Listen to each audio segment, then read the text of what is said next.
ঈশ্বরদী উপজেলার বিএনপি নেতা ইঞ্জিনিয়ার মুক্তার হোসেনের জানাজায় হাজারো মানুষের ঢল নেমেছে। বিস্তারিত থাকছে অ্যাডভোকেট আব্দুল্লাহ আল শোভনের প্রতিবেদনে।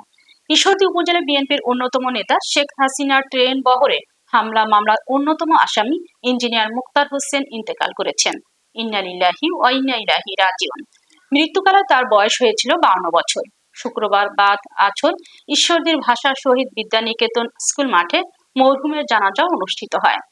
দীর্ঘদিন ধরে কিডনি ও লিভারের জটিলতা সহ নানা রোগে ভুগছিলেন ইঞ্জিনিয়ার মুক্তার হোসেন। এনায়েতপুর হাসপাতালে চিকিৎসাধীন থাকা অবস্থায় শুক্রবার ভোররাতে শেষ নিঃশ্বাস ত্যাগ করেন তিনি।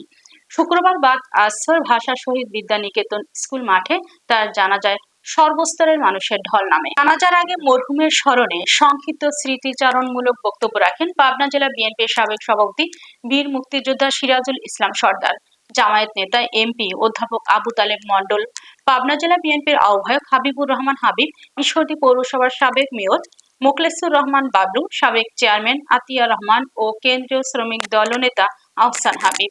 এছাড়া মরহুমের ছেলে মিসকাত হোসেন তার বাবার রুহের মাগফিরাত কামনা করে উপস্থিত সবার কাছে দোয়া চান।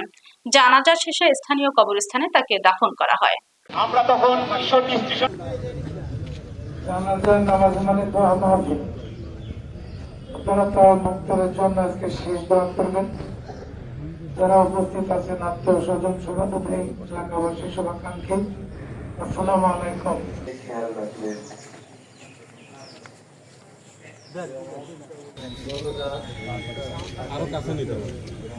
এখন জানাজার নামাজ কোনো খাতা নেই।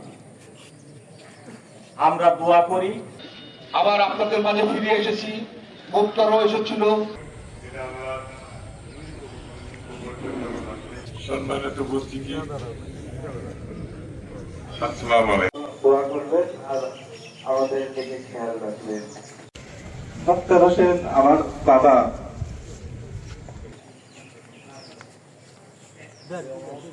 এখন জানাজার নামাজ